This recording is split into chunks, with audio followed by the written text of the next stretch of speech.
You're about to hear 6 stories about the strangest, most unsettling fares a rideshare driver can pick up.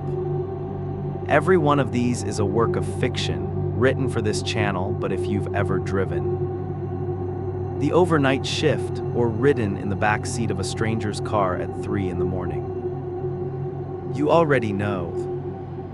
The app doesn't tell you everything about who you're about to let in. Let's get into it. Story 1: The 3-hour fare.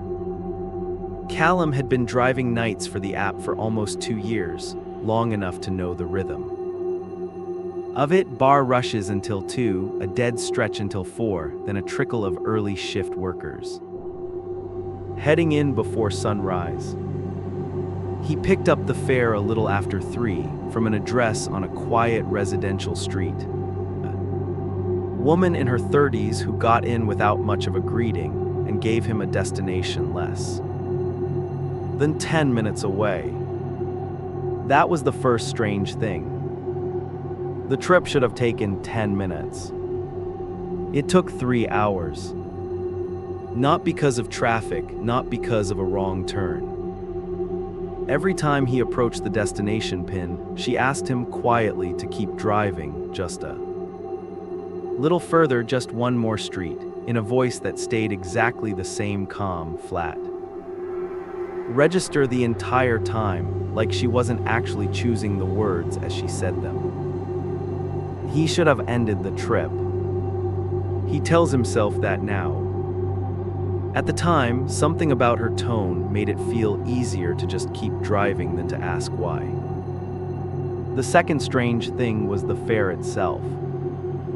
When he finally dropped her at a street corner she picked at random, refusing to give a specific address, the trip total came to just past $200. She paid it without comment, through the app, no card decline, no issue. Somewhere in the second hour, sitting at a red light, neither of them seemed to be in any hurry to leave. His car radio, which he hadn't touched all night, switched stations on its own. Static, then a single word, spoken low enough that he almost convinced himself he'd imagined it his own first name. He glanced at the woman in the mirror.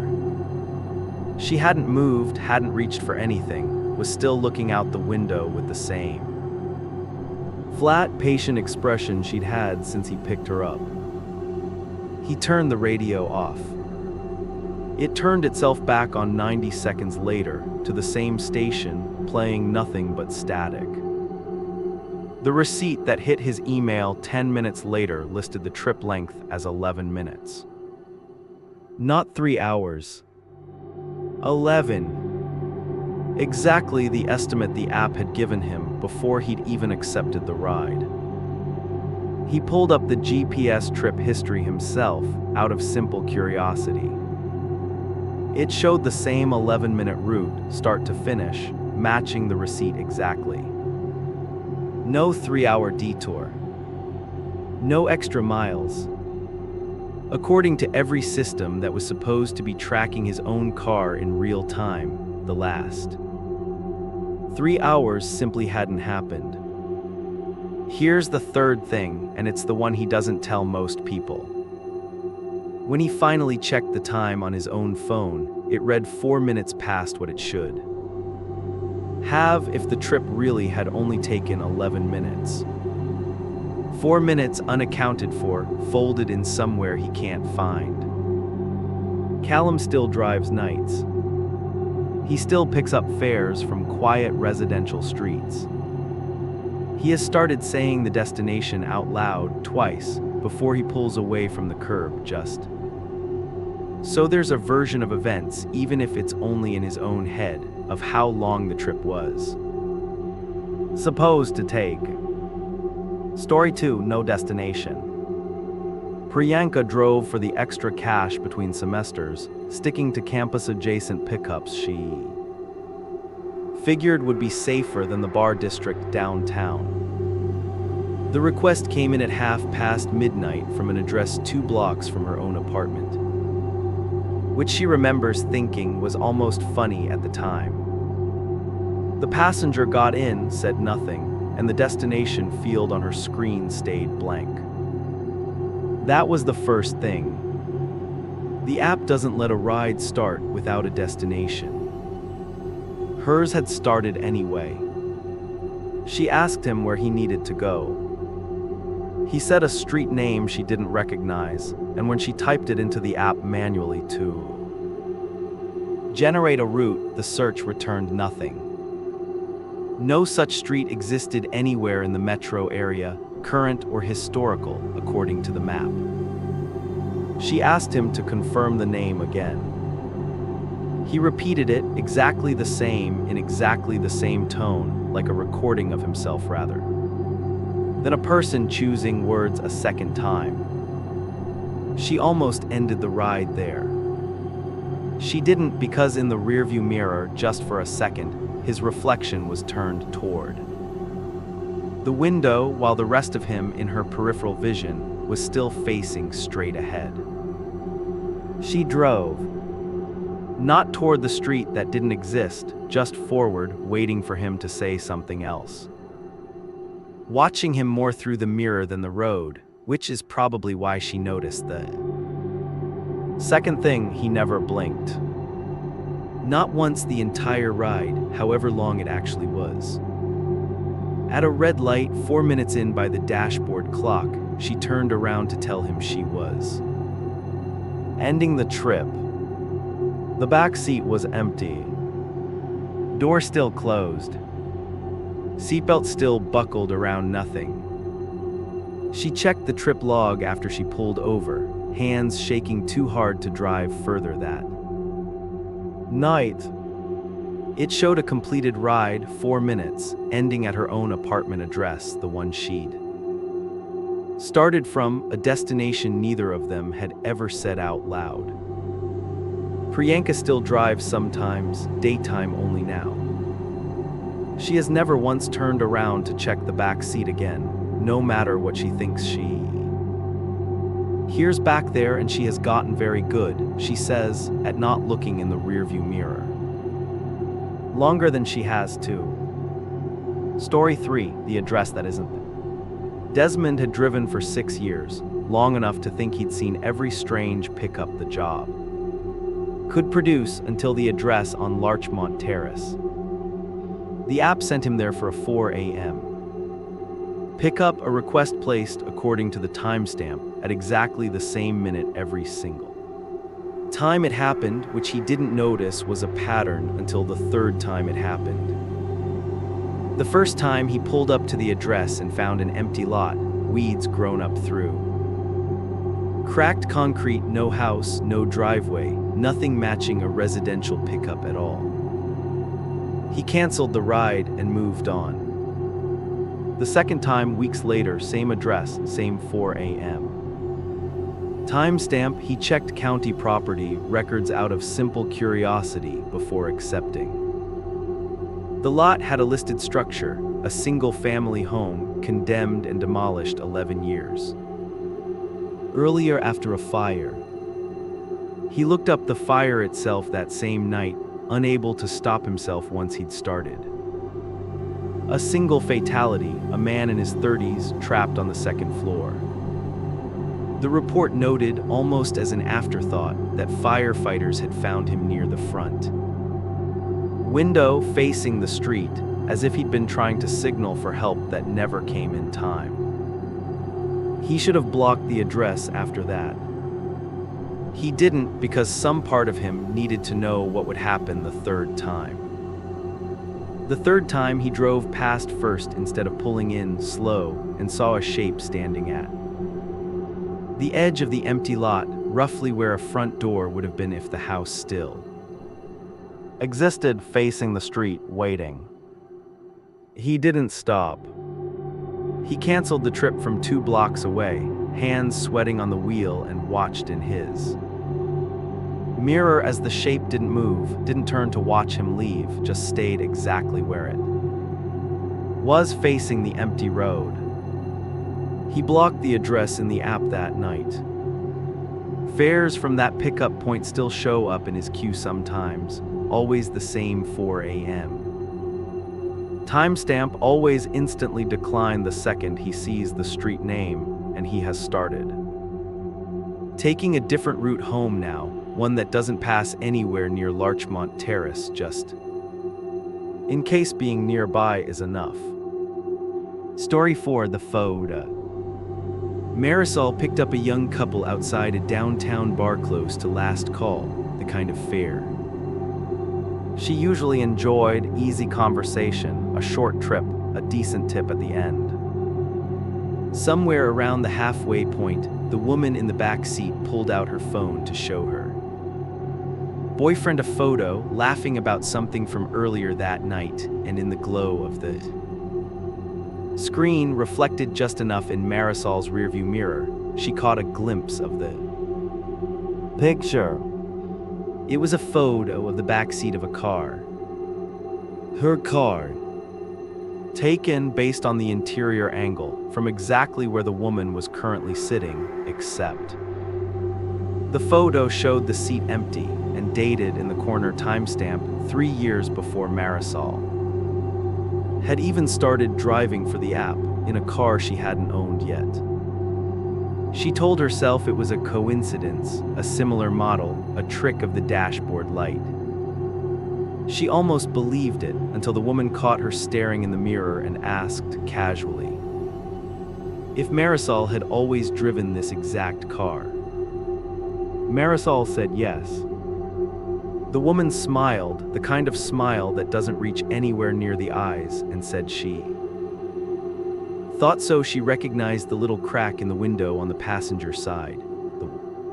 Marisol has never once mentioned to a single passenger because it's on the outside of the glass, invisible from inside the car. She dropped them off without incident. No further conversation, no confrontation, just the two of them getting out, thanking her, walking off into the dark like nothing had happened. Except for one thing, small enough that she almost didn't notice it until she was 3 blocks away. The boyfriend never once looked back at the car, not when he got out, not when he shut the door, not when he crossed the street behind his girlfriend, and in 4 years of driving, Marisol has never had a single passenger, not one, fail to glance back at the car at least once. Out of pure habit. When she got home and finally worked up the nerve to check her own trip history for that exact car from 3 years back before she owned it, out of morbid curiosity more than anything else, one listing stood out from the previous owner's public resale photos still cached online.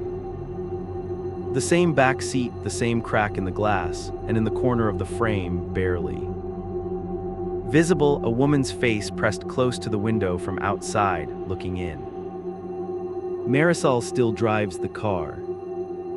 She has never been able to bring herself to sell it, and she has stopped looking too closely at any passenger who asks to see a photo on their phone in the back seat.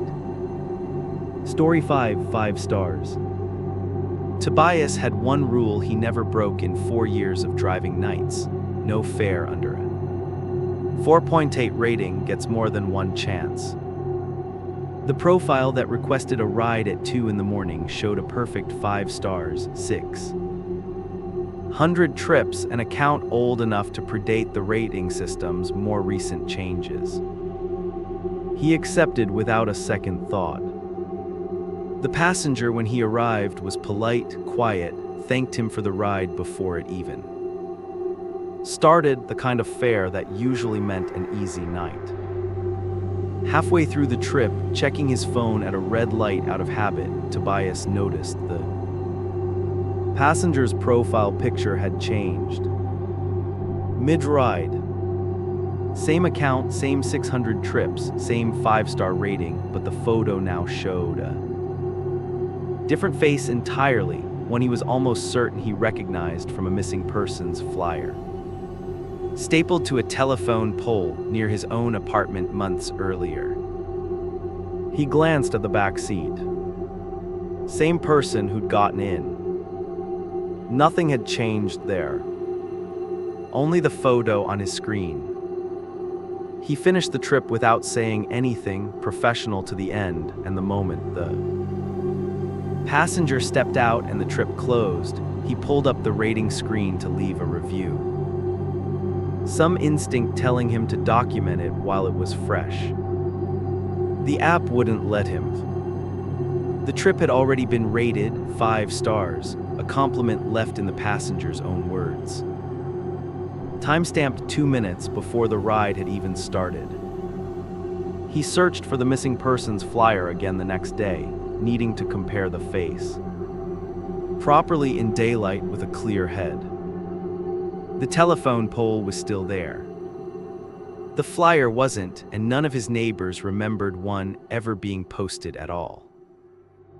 Tobias still checks every profile picture twice now, once before he accepts, once during the ride, and he has never once been able to figure out what he's supposed to do if it ever changes. Again before the trip is over. Story 6, The Regular. Yusuf didn't usually remember individual passengers, not with the volume of fares he ran most. Weeks, but he remembered the man from Denholm Street, because by the 4th pickup he realized. He'd never once heard him give a destination out loud. Every request came in exactly the same way. Same address, same time window, somewhere between. 1 and 2 in the morning, and a preset destination already filled in before Yusuf even arrived, always a different location, always somewhere the man could easily have just typed himself. The first 2 rides were unremarkable. Quiet passenger, short trip, decent tip, nothing that would have stuck with him at all if it weren't for what happened on the third ride. Waiting at a stoplight, Yusuf glanced at the trip screen and noticed the destination field updating in real time, the address changing itself twice in the span of a few seconds without either of them touching the phone mounted on the dash. He asked the man if he'd meant to change the drop-off. The man said no in a tone that made it clear he hadn't even noticed it happening, and asked Yusuf almost gently to just keep driving toward wherever it currently said. When he finally dropped him off, the man paused halfway out of the car, one foot still inside, and thanked Yusuf by name. Yusuf's name wasn't on the account, wasn't on the dashboard display, wasn't anywhere the man could have seen it, and Yusuf never once mentioned it out loud that night. That should have been enough to end it there.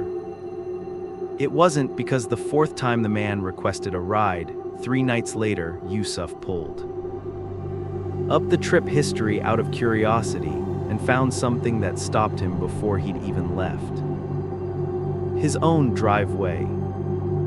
All 3 previous destinations, the ones that had auto-filled and changed themselves in the app, traced a straight line on the map, evenly spaced, heading directly toward Yusuf's own apartment building. The 4th request, waiting for him to accept, completed the line exactly, ending at his own front door. He didn't accept the ride. He canceled it from his phone, hands cold, and drove the opposite direction from Denholm Street. For the rest of the night, checking his mirrors more than the road. The request came again the following week. Same address, same time window. He blocked it the way he'd blocked nothing else in 4 years of driving, and told himself that was the end of it. It wasn't, because 2 nights after that, a fare with no photo, no trip history, and a name he didn't recognize requested a pickup from an address he confirmed before declining it outright was his own. Yusuf still drives nights. He has never accepted another fare from Denholm Street, and he has started parking 2 blocks from his own building instead of directly outside it, just in case the app, or whoever is behind it is still trying to finish that line. If you get in the back seat of a stranger's car at 3 in the morning without thinking twice, you might want to reconsider that after tonight. That's it for this one. If you liked it, you know what to do.